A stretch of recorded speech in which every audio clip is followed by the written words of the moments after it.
my name is Mary Hayes. I'm married to Darren, and we have one bio son who just turned 4. His name is Patrick.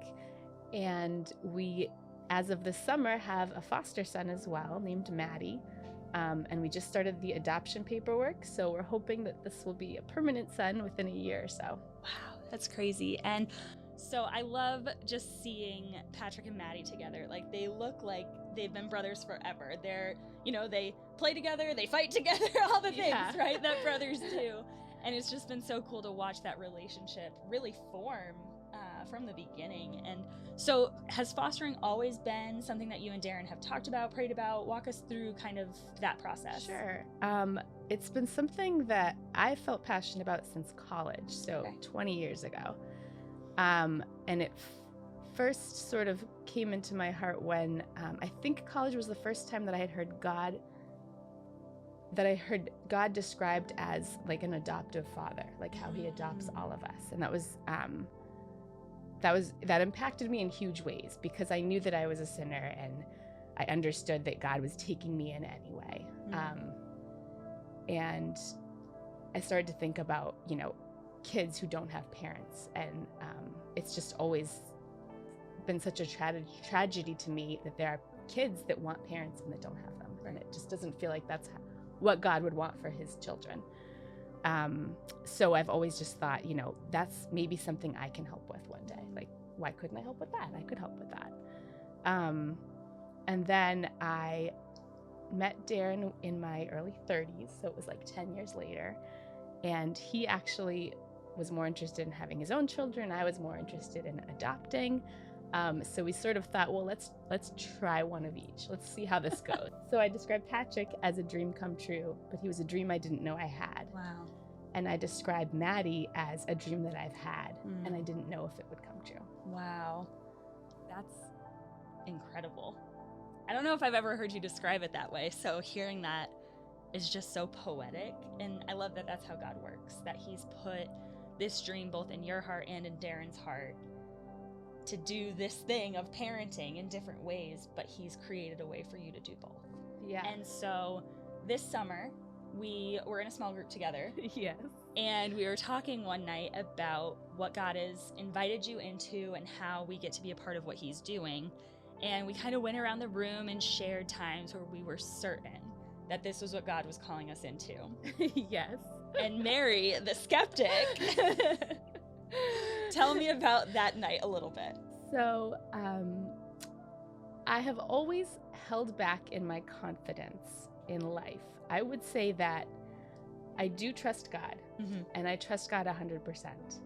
But because I am a sinner and it's my life that's being lived out, I don't always trust that I'm interpreting God correctly or that I'm not justifying things. And I've got a long life history of doing something that I want to do and figuring out a narrative in my head that will justify it and pretend that it's God's plan, when deep down I know that it's not.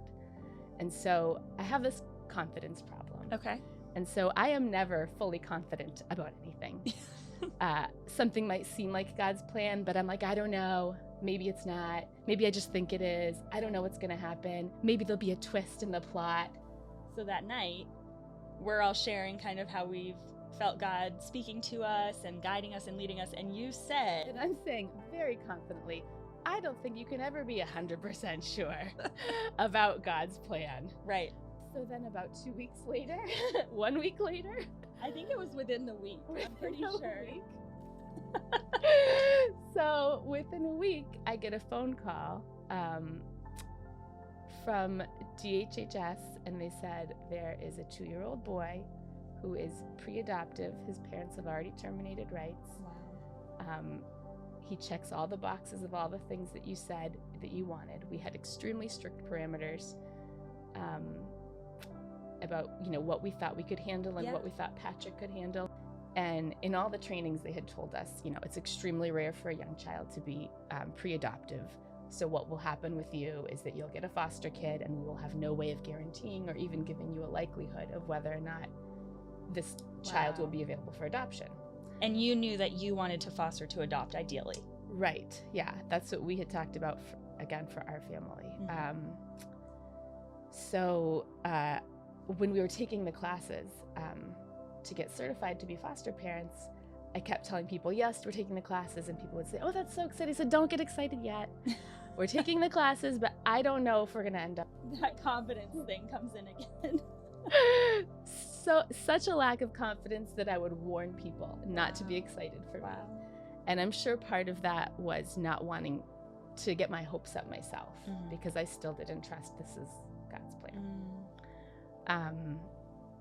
So I was I would say 95% sure there wasn't going to be a child within our, age description anytime soon, and maybe never. So then within a week of having this Bible study, I get a call, and they have a 2-year-old boy who's available for adoption. He checks every box that we had said was important to us, about what, kind of kid we could take in. And then I thought, well, okay, I'll call Darren and I'll ask him what he thinks. And I was like, there's just no way he's gonna say yes. And I don't know why I thought that. There had to be something in the plan. It couldn't be this perfect. It couldn't. There was no way. So I'm like shaking, and I'm calling him, and I call him at work, and I'm like, so there's a boy who's available for adoption, and I describe him, and I'm like, what do you think? And Darren says, okay. And I was like, wait, are you sure? Wait, are we doing this? Is this really gonna happen? He's like, yeah, checks all the boxes, okay. And I was like blown away. So I called them back, and I said, sure, we'll take him. Maddie had been staying with a family that was a short-term foster family. Yep. And I had a call with that mom that day to ask her, what foods does he like to eat, and what toys does he like to play with, and plan a time to pick him up. And we got into a very long conversation, and it came up that she was also a Christian. Wow. And she shared a story with me, which, can I share it? Yeah. So she said they had also been looking for a child to adopt. And so they thought that might be Maddie. And then the day that they got Maddie, she got him, and she put him in the van, and she sat down in her van, and she heard God telling her, this is not your child. And then she said the next morning she prayed again, God, is this my child? Can I keep him? And God said no. And she said she prayed every morning, and every morning God told her, no, this is not your child. And so after a couple weeks, instead of praying and asking God, she started praying for us, for the next family that would get him.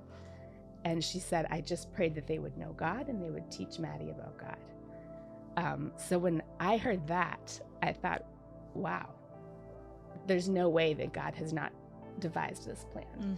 He's answered her prayers. He's answered my prayers. Darren is fully on board. My son was excited. And then, so as I continued to talk to her, she was sharing that this was a miracle for her, that it had renewed her faith, that it wasn't her job to take care of these foster kids that came through her home. It was God's job, and that she could trust him to do that. Wow. And so within a few weeks, Maddie had changed that family's life completely, increased their faith and trust in God, and then done the same for me. And in one foul swoop, God not only corrected the ridiculous things that I had been so confidently saying about him, and corrected my view of who God is, but he had also, given me this dream come true. I still cannot say with 100% certainty what the future will be. I still don't think God usually tells us what his plans are with 100% certainty. But I can say with 100% certainty that Maddie is where he's supposed to be today. And without that, I would not have the confidence I need to be the good mom for him. He is the sweetest, most adorable, loving child.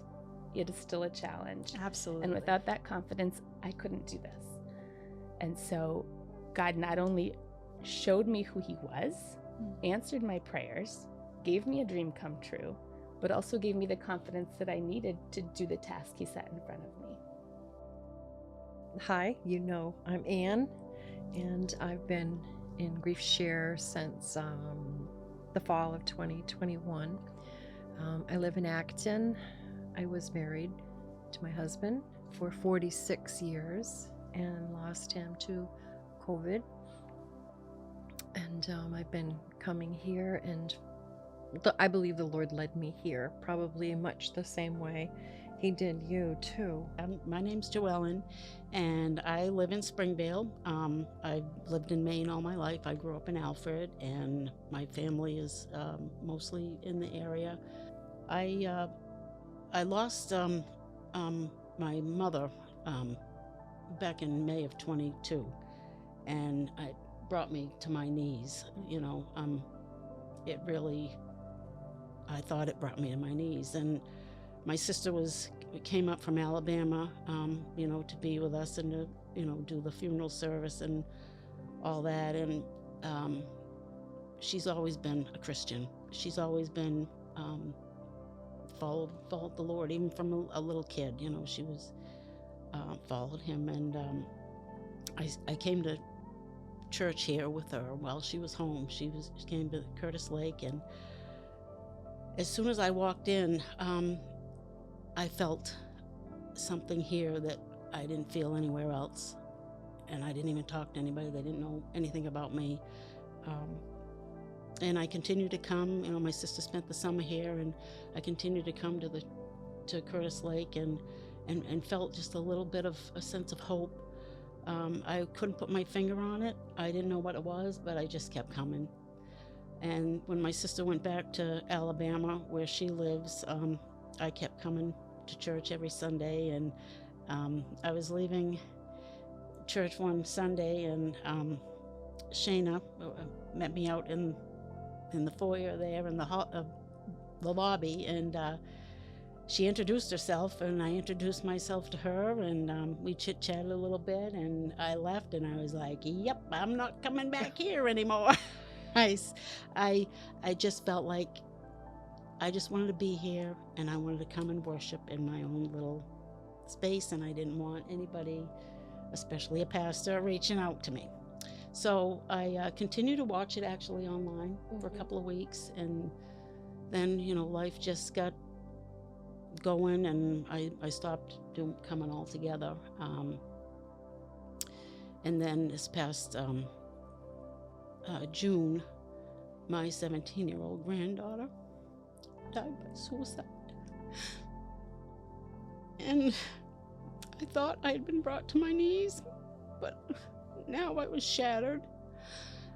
I was about as lost and as broken as I could be or ever want to be. And I ran back here.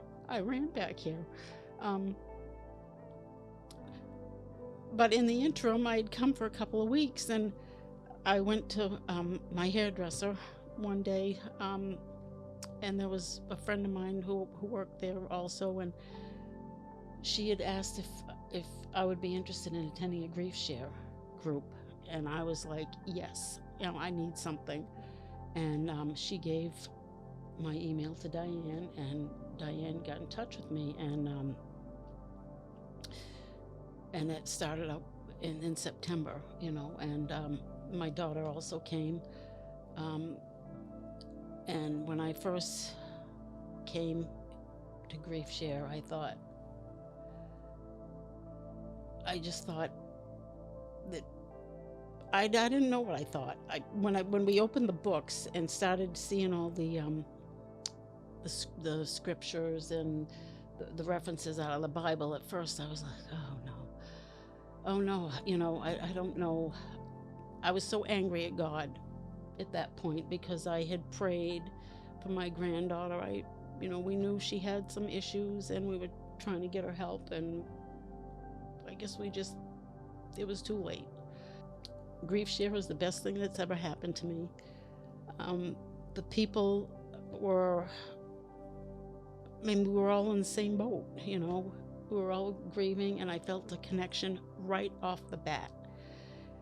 And that kept me coming back, and I had no idea what I was doing.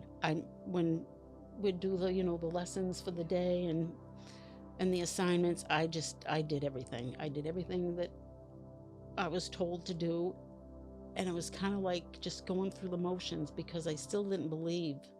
I still wasn't sure about this God stuff, because He took my baby, and but I kept doing it. I just I would read the scriptures and they wouldn't make sense to me. I would read the assignments and something happened along the way. I, I'm not sure what it was. I know that it's God. I know it.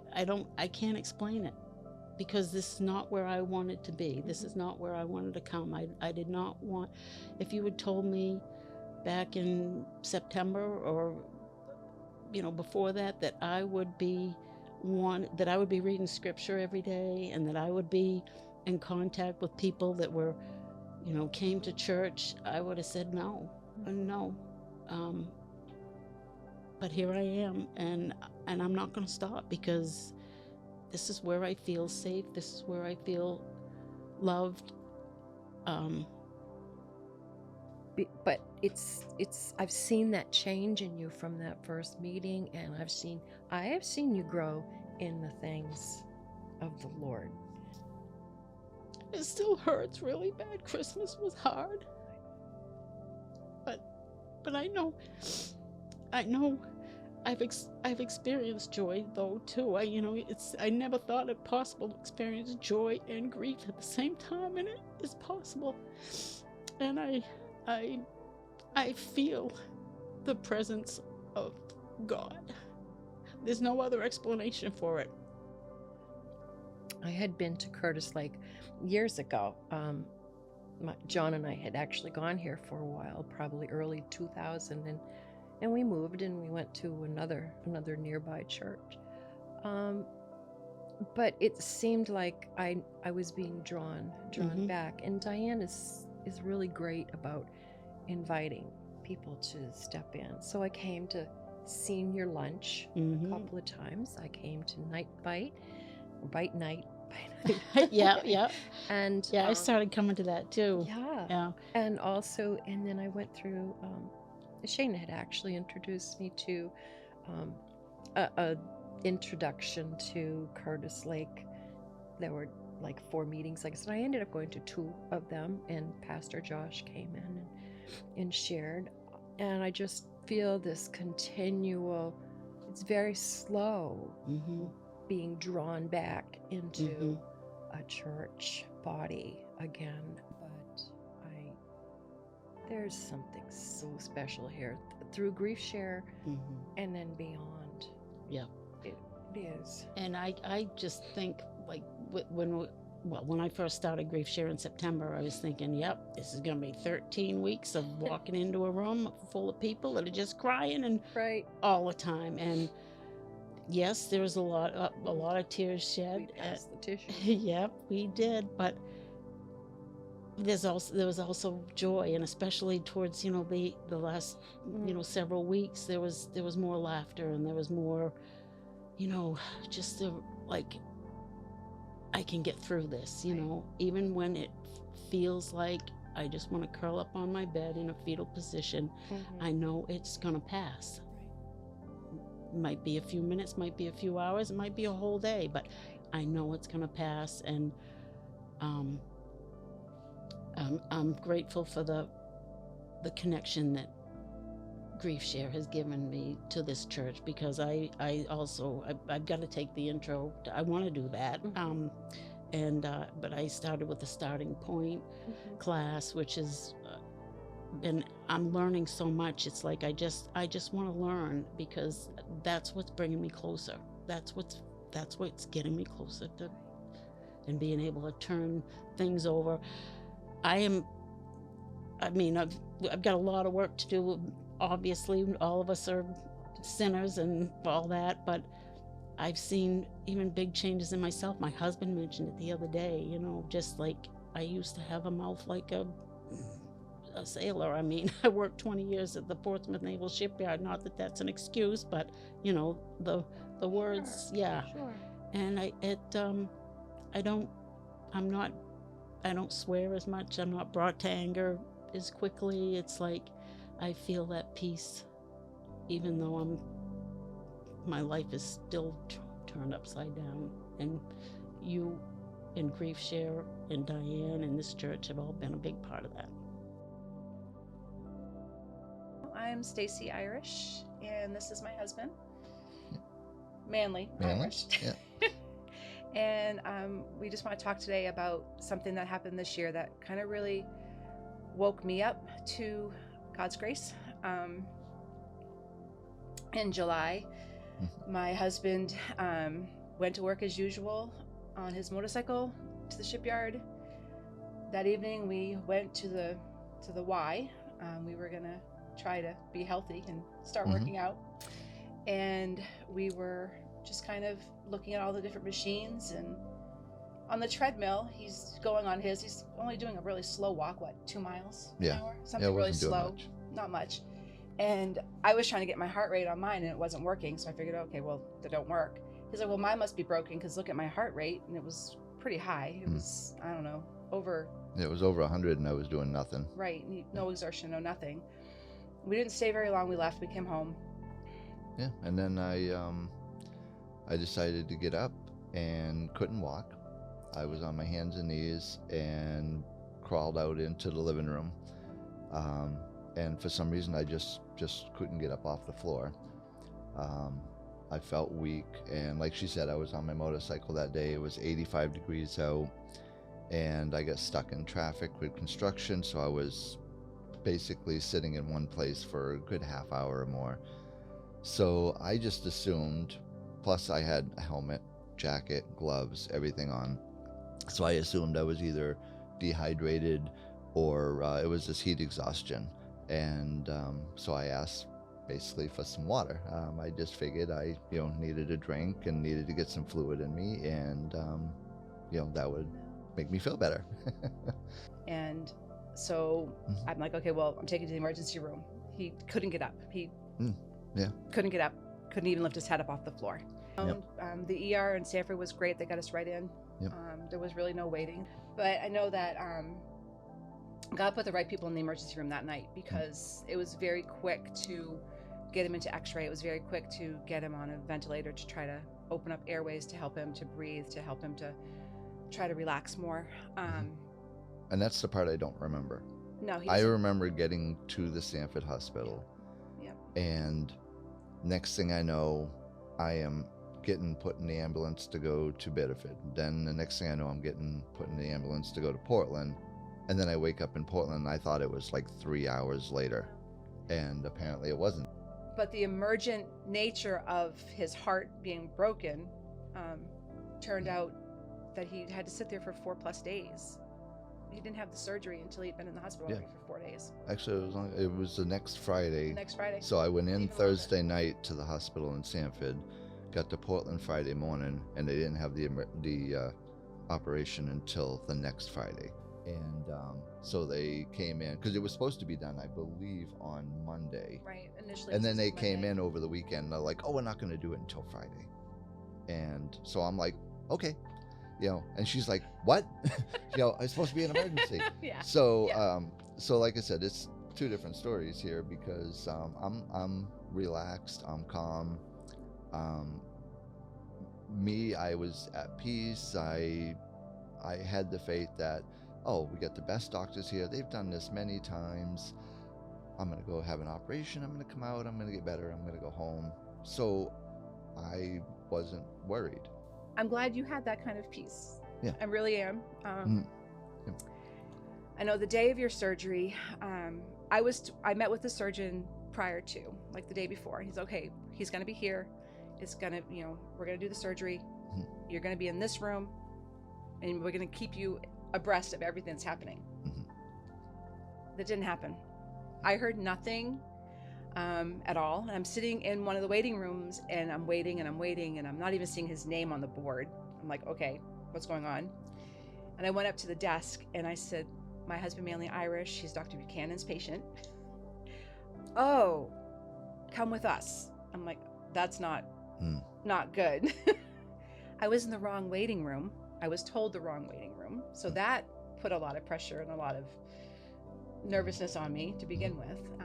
They finally got me in the right waiting room, but I still wasn't told where he was, what was going on. But I met an amazing woman in that room. Her husband was also having open heart surgery. I'm journaling in my Bible. Thank you, Michelle, for that outlet. And the woman's like, I think she's coloring in her Bible. Yeah. And I'm like, I am. And I showed them what I was coloring in, and it was all about hope and peace, and don't remember the exact verses, but and we just connected and found out that, you know, her husband Barry was there. He was having the same kind of surgery, and we just kept each other calm through the whole waiting. They called her in and said, your husband's in the room now, and she's come over and she just said a prayer with me, and she said, he's going to be okay. Yeah. He'll be okay. You'll find out. And they were like 2 rooms away from each other. And so when she finally heard me coming down the hallway, she stepped out from her husband's bedside and walked me to my husband's room until she saw me go beside him to know that I knew he was going to be okay. So God put them in my life.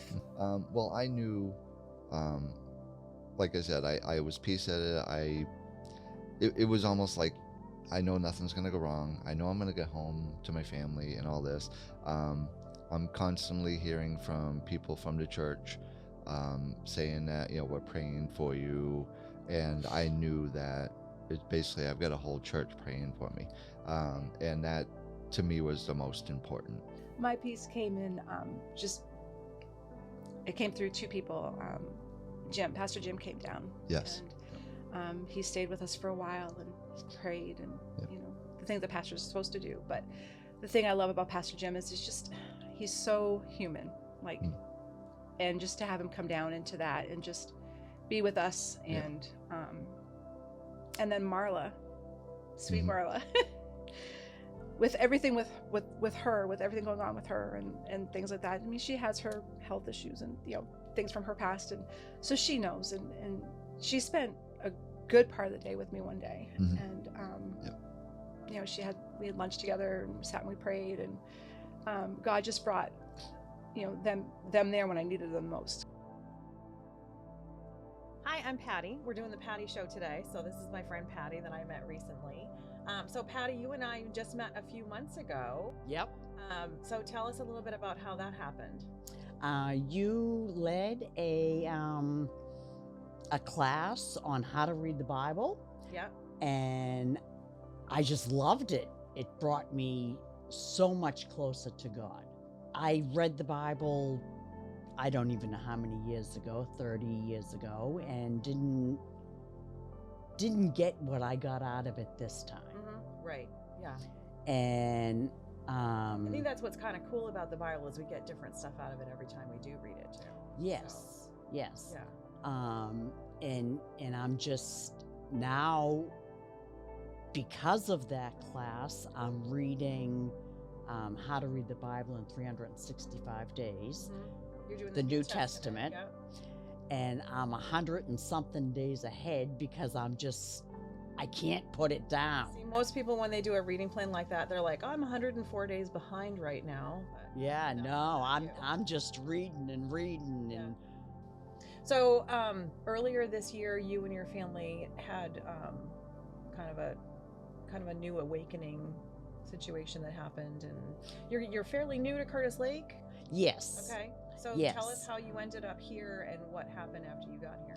Yes, my son Andrew invited me multiple times to come to Curtis Lake, and my husband and I, Jeff, decided to come Christmas Eve. So we came Christmas Eve with my son and family, which is just awesome. And then him and his wife and the 2 kids, no, just one, just Everest, got baptized along with Jeff and I got baptized at the same time. That's pretty cool. So it was really, really cool. I just totally love this church. Yeah. We volunteer all the time, and you know, we do the kitchen stuff, and I just can't get enough of this church. It is so welcoming, so warming, so friendly. I just love it. So it kind of fed this hunger in you Yes. for the Bible, I think. Yes. That's what I was seeing. Yes. So you came in and you did the class, and what was it about the class that was helpful? I mean, because basically we go through a reading plan that anybody could do on their own. Right. So why was it helpful to do this with other people or to do it with a group? I don't know if I would have done it by myself. And then when the class was over, it was just like, okay, Patty, what else can I do? And you gave me a list of things in the Bible Project. And I'm just reading. But I think for me, it's made the Bible become more three-dimensional than what it was before. Like I'm seeing Yes. layers of it that I never saw before. Right. And the more you learn from that, the more exciting it gets. Oh, yeah, it's wicked exciting. And it changes you, doesn't it? Oh, it definitely changed me. Definitely changed me.